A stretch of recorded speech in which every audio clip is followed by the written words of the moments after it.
Sino nga ba si Jura, ang Shinjo clone ni Ishiki Otsutsuki na kasalukuyang itinuturing na pinakamalakas na kalaban sa Boruto 2 Blue Vortex? Gaano nga ba siya kalakas? Siya nga ba talaga ang second coming ni Ishiki Otsutsuki? Paano nga ba siya nabuo at bakit nga ba niya gustong patayin ang 7th Hokage na si Naruto Uzumaki? Bago natin simulan to, pakipindot nga muna ng like and subscribe para updated ka sa mga parating na future Naruto and Boruto updates. Sa mga nagdaang chapters nga ng Boruto 2 Blue Vortex, alam naman nating lahat na may mga bagong kalaban nga na nag-emerge. Ang mga God Tree o Shinju clones na nagbigay nga ng malaki o significant na threat o panganib sa mga naninirahan sa Ninja World once again. Isa nga itong exciting na setup na ginawa nga ng Boruto writers para i-set up nga yung mga parating na major fights at future ng storya ni Boruto. So far nga may 4 na Shinju clones nga tayong nakilala dito sa latest Boruto updates. At among them is itong si Jura, ang apparent leader ng 4 na ito. Itong si Jura nga yung pinaka-menacing yung itsura at arguably nga pinaka-interesting sa kanilang 4. Itong si Jura nga nabuhay dahil sa kagagawan ni Code na pinaghati-hati ang katawan ng 10-tailed beasts into miniature versions ng Jubi. At binigyan nga ang mga ito ng kanyang sariling dugo, chakra at claw marks na nagresulta nga sa pagkakaroon nito ng mga humanoid na katawan at galawan na kanyang ang tinawag o binansagan na claw grimes. At once na itong mga claw grimes nga nakakagat ng isang tao na may chakra tulad nga ng mga ninja, ang mangyayari nga sisipsipin nito yung chakra ng mga taong nakagat nila at ito nga yung magiging pataba upang tumubo ang mga maliliit o mini versions ng God Tree o Divine Tree. Pero for some reason nga, once na itong mga claw grimes nga na ito nakakagat ng isang tao na hindi naman Otsutsuki tulad nga ni Boruto at Kawaki, ngunit may unique o kakaibang lakas naman na tinataglay sa katawan tulad nga nitong si Sasuke, may phenomenon nga na nangyayari. Dito na nga napoproduce yung God Tree clone o Shinju clones. So far nga 4 na clone na ang ating nakilala, itong si Jura, Hidari, Matsuri at Bug. Ang 4 nga na ito ay sobrang lalakas at may mga tunay na taong pinagbasihan. Ngunit ang pinaka-misteryoso nga itong si Jura. Dahil kung si Jura nga ay base kay Jigen o Ishiki, paano naman mangyayari yun? Di ba nga patay na si Ishiki at sa ibang dimensyon nga siya namatay at hindi sa Earth? Paano pa siya makukuhanan ng chakra ng mga claw grimes o Divine Tree?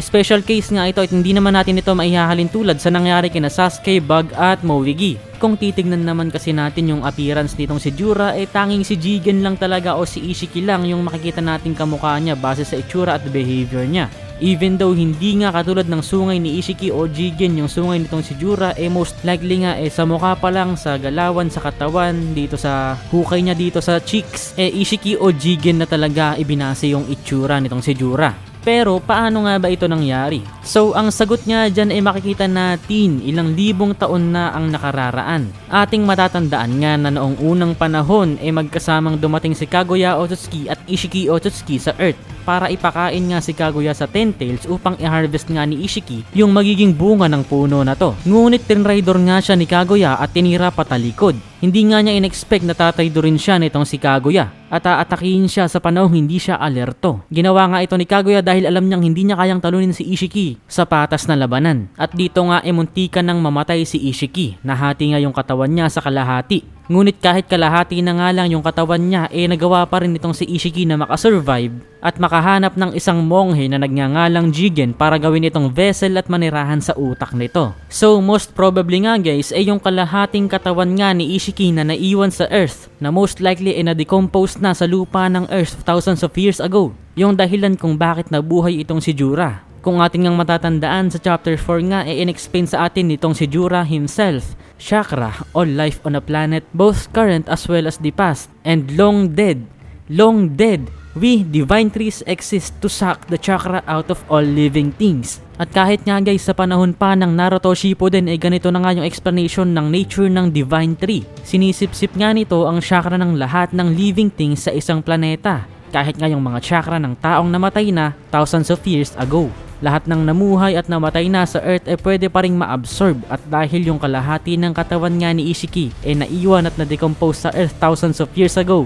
Bilang mga God Trees nga nagawa nilang ma-absorb ang natitirang chakra nitong kalahating katawan ni Ishiki at nag-give birth nga ito sa isang Shinju clone nitong si Ishiki Otsutsuki at ito nga ay nagngangalang Jura. This explains kung bakit may kakayahan itong si Jura na lumipad Alam naman nating lahat na natural ability nga para sa mga Otsutsuki clan members ang kakayahang lumipad. Kaya nga nakakapagtaka kung bakit naman kaya din itong gawin itong si Jura. This explains it. When it comes to power at abilities naman, sigurado nga ako na matindi rin yung lakas nitong si Jura. Dahil it seems na kahit si Boruto nga hindi niya kinakatakutan. So possibly nga yung level ng lakas nitong si Jura katulad din mismo ng kay Ishiki o mas higit pa nga. At posible nga din na yung mga abilidad ni Ishiki na Sukuna, Hikona at Daikokoten ay nasa kanya rin. Meron nga rin siyang 2 Rinnegan at this means meron nga din siyang 6 spots abilities. At dahil gawa nga siya sa katawan ng 10 Tails magkakaroon nga siya ng sobrang laking chakra reserves at sobrang durable at makunat na katawan. Kaya kahit makipag-ubusan pa siya ng chakra sa kahit sinong kalaban siguradong hindi nga agad-agad na mauubusan itong si Jura.